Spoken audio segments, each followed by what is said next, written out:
2004 में NPS government लेकर आई थी गवर्नमेंट एम्प्लॉयज के लिए, जिसे 2009 और 2011 में बाकी सारे सिटीजन्स और प्राइवेट कॉर्पोरेट वालों के लिए ओपन किया गया। साल 2019-20 तक कॉर्पोरेट और ऑल सिटीजन मॉडल में एनपीएस के कुल मिलाकर मात्र 22 लाख सब्सक्राइबर्स थे और टोटल एसेट अंडर मैनेजमेंट यानी एयूएम था 54,000 करोड़। 2025-26 में ये सब्सक्राइबर बेस 3 गुना बढ़कर हो गया है 75 लाख एंड एयूएम 7 गुना बढ़कर हो गया है 3,49,000 करोड़ का, वो भी इन 3 बड़ी प्रॉब्लम्स के बावजूद। नंबर 1, एनपीएस में जो मैक्सिमम इक्विटी एक्सपोजर आप ले सकते हो वो 75% तक कैप्ड है।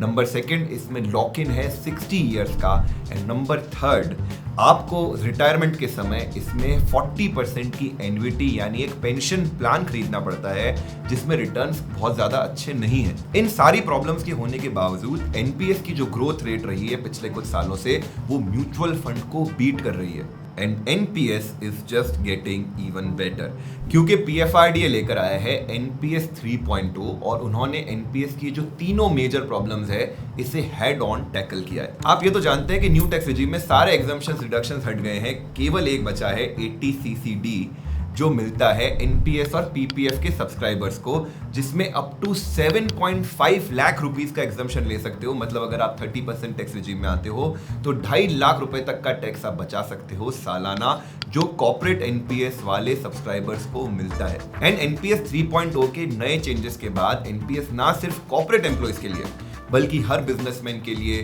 फ्रीलांसर्स के लिए, प्रोफेशनल्स के लिए भी एक बहुत ही बढ़िया tax efficient viable retirement option बन गया है जो म्यूचुअल फंड से कंपीट करेगा। तो आज की वीडियो में हम बात करेंगे उन 7 बड़े बदलावों की जो एनपीएस 3.0 में हो रहे हैं। ये भी मैं बताऊंगा कि एग्जिस्टिंग एनपीएस सब्सक्राइबर्स को क्या-क्या चेंजेस करने पड़ेंगे अपने स्ट्रक्चर में, क्या नए सब्सक्राइबर्स के लिए एनपीएस एक बढ़िया रिटायरमेंट ऑप्शन है, ये डिस्कस करेंगे। एंड साथ ही साथ मैं आपको बताऊंगा कुछ आइडियाज एंड स्ट्रेटेजीज जो आप अपने एनपीएस इन्वेस्टमेंट के साथ अब यूज कर सकते हैं with these new changes. Hello दोस्तों, आई एम योर जागरूक आरजे AKA ऋषभ जैन और आप देख रहे हैं लेबर लॉ एडवाइजर। इससे पहले कि आप आगे बढ़े प्लीज चैनल को सब्सक्राइब कर लीजिए, बेल आइकन दबा दीजिए एंड बाय द वे अगर ये न्यू लुक और यूट्यूब का जैकेट अच्छा लग रहा है तो कॉमेंट कर देना झकास।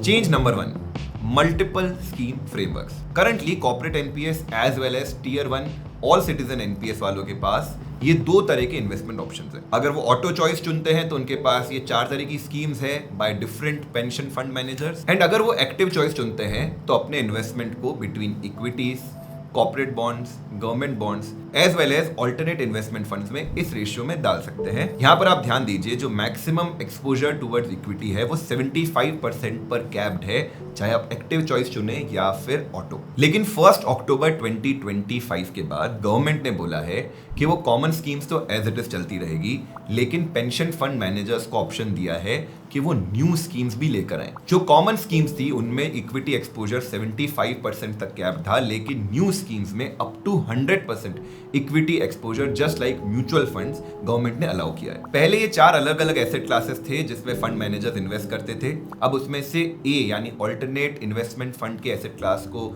मर्ज कर दिया गया इक्विटी के साथ ही, मतलब रीट्स, इन्वेस्ट, गोल्ड, सिल्वर ये सब अब इक्विटी का पार्ट रहेंगे। एंड इसके लिए गवर्नमेंट ने जो एग्जिस्टिंग एनपीएस का एक्सपेंस रेशियो था कैप्ड एट 0.09% उसे बढ़ाकर अलाउ किया है 0.3%। Still it is cheaper than most mutual funds. अब जिन लोगों को कंप्लेन थी कि अभी हम यंग हैं और हम नहीं चाहते कि हमारा इक्विटी एक्सपोजर 75% पर कैप्ड रहे, वो कुछ नई स्ट्रैटेजी इस तरह से फॉलो कर सकते हैं। अप टू 40 इयर्स अगर वो चाहें तो पूरा का पूरा इक्विटी में डाल सकते हैं। उसके बाद जो नया इन्वेस्टमेंट है वो इक्विटी की जगह कॉर्पोरेट बॉन्ड्स की तरफ डाल सकते हैं एंड आफ्टर एज ऑफ 50 वो ग्रेजुअली अपना जो कॉर्पस है वो गवर्नमेंट बॉन्ड्स की तरफ शिफ्ट कर सकते हैं। ये नया मल्टीपल स्कीम फ्रेमवर्क एक सब्सक्राइबर को ऑप्शन देता है कि वो अपने मंथली इन्वेस्टमेंट को किसी भी तरीके से ब्रेक कर सके। एग्जाम्पल के लिए अगर हर महीने 50,000 रुपये एनपीएस में जमा कराए जा रहे हैं तो सब्सक्राइबर अगर चाहे तो पूरा कॉमन स्कीम्स में डाल सकता है, पूरा नई स्कीम्स में डाल सकता है, कुछ कॉमन और कुछ नई स्कीम में डाल सकता है एंड बिटवीन न्यू स्कीम्स भी बहुत सारे ऑप्शंस हैं। HDFC, SBI, ICICI अलग अलग पेंशन फंड मैनेजर्स ने अपने कई तरह के म्यूचुअल फंड के एनएफओ के तरह ही स्कीम्स लॉन्च करी है, जिसमें इक्विटी एक्सपोजर आपको 25%, 85%, 100% अलग अलग तरीके से मिल रहा है। आप इनमें अपनी एसआईपीज अलग अलग तरीके से स्टार्ट कर सकते हैं और इसमें आपको वही सारे एनपीएस के एडवांटेज और टैक्स बेनिफिट्स मिलेंगे जो आपको कॉमन स्कीम्स में मिलते आ रहे हैं। इसमें जो भी कॉर्पोरेट एनपीएस के मेंबर्स हैं, एम्प्लॉइज, वो ध्यान रखें कि उनका जो पर्सनल शेयर है वो तो अभी से ही वो इन नई स्कीम्स में इन्वेस्ट कर सकते हैं, लेकिन जो उनका एम्प्लॉयर का शेयर है उसे वो नई स्कीम में तभी इन्वेस्ट कर पाएंगे जब उनके एचआर एनपीएस की पॉलिसी को अपडेट करेंगे। और मान लीजिए आगे 5 या 10 सालों बाद कोई एक पर्टिकुलर स्कीम बंद हो जाती है, तब भी घबराने की कोई जरूरत नहीं है। आपको ऑप्शन दिया जाएगा कि आप उस स्कीम का पैसा कौन सी स्कीम में डालना चाहते हैं, और अगर आपने नहीं डाला है तो भी ऑटोमेटिकली वो पैसा LC50 स्कीम यानी जो बैलेंस लाइफ साइकिल स्कीम है उसमें ट्रांसफर कर दिया जाएगा। एनपीएस के साथ जो दूसरी बड़ी प्रॉब्लम थी, 60 साल तक इसमें पैसा लॉक रहता था, उस रूल को बदल के अब कर दिया गया है आइदर 15 ईयर्स और टिल एज ऑफ 60। इसमें से जो भी अर्लियर होगा वो ही मैच्योरिटी एज मानी जाएगी। उदाहरण के लिए कोई व्यक्ति अगर 25 साल की उम्र में अपना एनपीएस स्टार्ट करता है तो बाय एज ऑफ 40 उसका एनपीएस अनलॉक हो जाएगा, मैच्योर हो जाएगा, उसके बाद भी वो इन्वेस्टेड रहना चाहे तो रह सकता है। सिमिलरली अगर मान लीजिए कोई व्यक्ति 55 की एज में अपना एनपीएस शुरू कर रहा है तो 60 ईयर के होते ही उसका एनपीएस अनलॉक्ड या मैच्योर माना जाएगा। लेकिन इसमें एक नेगेटिव भी है। एनपीएस की जो भी कॉमन स्कीम्स है उनमें सब्सक्राइबर्स को ऑप्शन मिलता है कि साल में 4 बार अपना एसेट एलोकेशन बदल सकते हैं और साल में 1 बार अपना पेंशन फंड मैनेजर भी बदल सकते हैं। मान लो वह HDFC से ICICI में शिफ्ट करना चाहें तो कर सकते हैं। लेकिन इन न्यू स्कीम्स में एक बार आपने इन्वेस्टमेंट कर लिया तो वो पैसा 15 ईयर्स के लिए लॉक रहेगा उस पर्टिकुलर स्कीम में। हाँ, आप चाहें अगले महीने उस पर्टिकुलर स्कीम में अपनी SIP रोक के अगली स्कीम में कर सकते हैं, लेकिन जो यूनिट्स ऑलरेडी आपने इन्वेस्ट कर दी वो 15 साल के लिए लॉक इन रहेगी। गवर्नमेंट ने इसके पीछे लॉजिक ये दिया है जो कहीं ना कहीं सही भी है। वो नहीं चाहती कि जो डिफरेंट पेंशन फंड मैनेजर्स हैं, HDFC, ICICI, SBI, वो आपस में लड़े और एक दूसरे के फंड को अपने में लाने की कोशिश करें। गवर्नमेंट चाहती है कि ये सारे लोग बाहर जाएं, लोगों को एनपीएस के बेनिफिट बताएं और नए फंड को अपने में लाएं रादर देन एक दूसरे के फंड का कैनिबलाइजेशन करें। तो अगर आप एक एग्जिस्टिंग एनपीएस सब्सक्राइबर हैं या फिर आप एनपीएस में अपना नया अकाउंट ओपन करना चाहते हैं तो one of the most user friendly, tech friendly tool मुझे जो मिला है वो है pension box, which is backed by Zerodha. सरकारी पोर्टल जो एनपीएस के हैं वो बहुत ज्यादा कंफ्यूजिंग है, इतने ट्रांसपेरेंट भी नहीं है। साथ ही साथ जो बैंक के एनपीएस पोर्टल है उसमें बहुत सारी स्कीम्स जो नई लॉन्च करी अलग अलग पीएफएम ने, वो उसमें ऑप्शन ही नहीं मिलते हैं। लेकिन पेंशन बॉक्स में आपको एक ही जगह सारी स्कीम्स के ऑप्शन मिल जाएंगे। यहाँ पे आप इजीली अपने एनपीएस को ट्रैक कर सकते हो, विड्रॉल रिक्वेस्ट डाल सकते हो टीयर 1 की, टीयर 2 का इंस्टेंट विड्रॉल कर सकते हो और साथ ही आपको कंप्लीट रिटायरमेंट प्लानिंग के ऑप्शंस भी देता है। ये एक स्पेशल टूल है जो फोकस है केवल और केवल रिटायरमेंट प्लानिंग के लिए। एंड जहां तक बात है सेफ्टी की, पेंशन बॉक्स एक PFRDA रजिस्टर्ड POP है और ये केवल और केवल टेक लेयर बनाता है। मतलब आपका पैसा इनके पास नहीं जाता है, वो डायरेक्टली उन्हीं फंड्स में इन्वेस्ट होता है एनपीएस के पास जिसमें आप करना चाहते हैं। ये केवल और केवल आपको एक प्लेटफॉर्म प्रोवाइड कर रहे हैं टू सिंप्लीफाई द प्रोसेस। क्या पेंशन बॉक्स के थ्रू आपको कोई एडिशनल चार्जेस देना पड़ता है? जी नहीं। जो एनपीएस का इनबिल्ट एक्सपेंस रेशियो है केवल और केवल वही आपको इररेस्पेक्टिव ऑफ एनी पोर्टल देना है, यानी यहाँ पे कोई एडिशनल चार्जेस नहीं देना है। इनफैक्ट पेंशन बॉक्स में कोई भी हिडन चार्जेस नहीं है जो दूसरे प्रोवाइडर या ऐप जनरली ले लेते हैं। तो अगर आप एक एनपीएस का नया अकाउंट खोलना चाहते हैं या अपने एग्जिस्टिंग एनपीएस को ट्रैक करना चाहते हैं तो कंसीडर करिए पेंशन बॉक्स, जिसे आप QR कोड या इस लिंक से डाउनलोड कर सकते हैं। अगर आप हमारा लिंक यूज करते हैं तो बिना एक भी पैसा एक्स्ट्रा खर्च किए आप हमारे ऑनेस्ट एंड ट्रांसपेरेंट वीडियोस को, हमारे कंटेंट को सपोर्ट कर पाएंगे। एनपीएस के साथ जुड़ी हुई तीसरी बड़ी प्रॉब्लम, एनपीएस का 40% एन्युइटी रूल, उसमें भी चेंज हुआ है। अभी तक अगर आपका मैच्योरिटी पे एनपीएस का कॉर्पस सिर्फ 5 लाख रुपए तक होता था तो आप पूरा 100% विड्रॉ कर सकते थे और उसके ऊपर आपको 60% लमसम मिलता था एंड 40% की एन्युइटी खरीदनी पड़ती थी। पहली बार तो इस रूल को चेंज करके कर दिया गया है 8 लाख रुपए। 8 लाख रुपए तक आप 100% अपना कॉर्पस विड्रॉ कर पाएंगे। अगर 8 लाख से 12 लाख रुपए तक का कॉर्पस है तो आप उसमें से 80% तो इंस्टेंट लमसम विड्रॉ कर पाएंगे मैच्योरिटी पर और बचे हुए पैसे का आप 6 साल में सिस्टमेटिक विड्रॉल प्लान कर सकते हैं। मतलब आपको 6 साल में बचा हुआ पैसा विथ इंटरेस्ट विथ रिटर्न मिलता चला जाएगा। मतलब 12 लाख रुपए तक एनवीटी खरीदने की अब जरूरत नहीं है।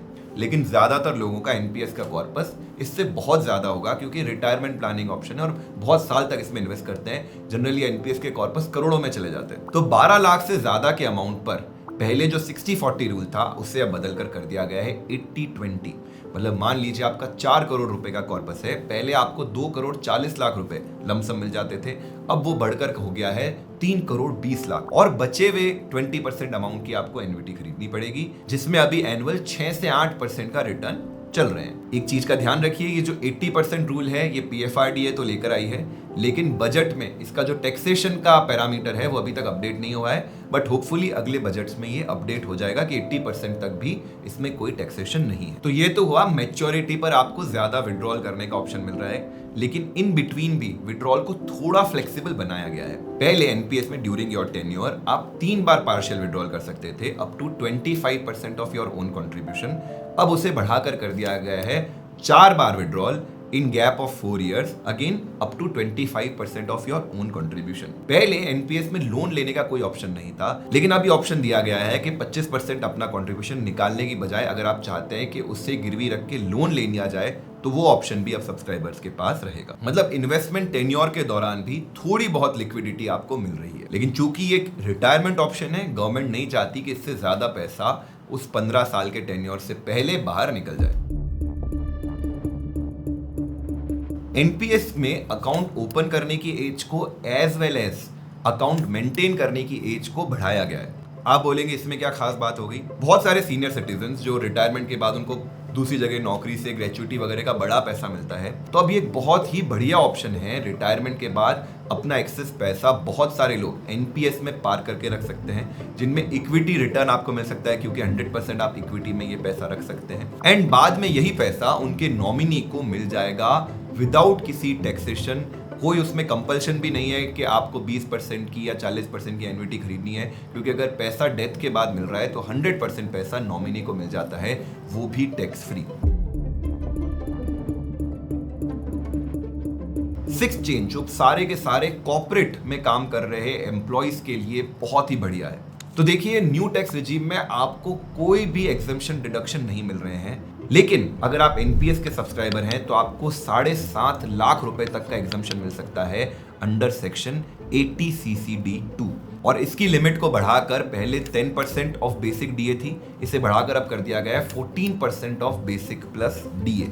एग्जाम्पल के लिए, अगर किसी एम्प्लॉय की सैलरी है 60 लाख रुपए सीटीसी, पहले पूरा पैसा उसके पास आ रहा था, पूरे पर उसका टैक्स लग रहा था, लेकिन अब अगर वो अपने एम्प्लॉयर को बोल के अपना एनपीएस स्टार्ट करवा देता है और एम्प्लॉयर को बोलता है मेरा 7.5 लाख रुपए आप एनपीएस में डालिए, तो ये 7.5 लाख रुपए का पूरा अमाउंट 80 CCD2 के तहत एग्जम्प्ट हो जाएगा। यानी 30% टैक्स ब्रैकेट में अगर वो आ रहा है व्यक्ति, जो आ ही रहा है, तो 2.5 लाख रुपए की सीधी सीधी बचत है। हाँ, ये पैसा लॉक्ड रहेगा 15 सालों के लिए, लेकिन इक्विटी एक्सपोजर है, 12-14% तक का इसमें रिटर्न बन सकता है, और जब ये पूरा मैच्योर होगा अमाउंट तब भी टैक्स फ्री इस व्यक्ति को मिल जाएगा। तो it's a very good deal अगर आप टैक्स सेविंग करना चाहते हो और आप हायर सैलरी ब्रैकेट में हो। बाय द वे, अगर आप एक बिजनेस ओनर हैं, एचआर हैं, अकाउंटेंट हैं, या कोई एम्प्लॉय हैं जो अपनी कंपनी में कॉर्पोरेट एनपीएस स्टार्ट करवाना चाहते हैं, तो हम एक स्पेशल फ्री मास्टर क्लास कर रहे हैं ऑन कॉर्पोरेट एनपीएस, जिसमें हम इसके सारे रूल्स, रेगुलेशन, सेटअप आपको बताएंगे कैसे होता है। साथ ही साथ अगर आपके कोई सवाल हैं तो वो भी लाइव इस सेशन में हम आपके लिए लेंगे। इसे हम कर रहे हैं पेंशन बॉक्स के साथ कोलैबोरेशन में। इस मास्टर क्लास के लिए आप तुरंत रजिस्टर कर लीजिए। रजिस्ट्रेशन का लिंक आपको डिस्क्रिप्शन में मिलेगा, या फिर आप इस QR कोड के थ्रू भी रजिस्टर कर सकते हैं।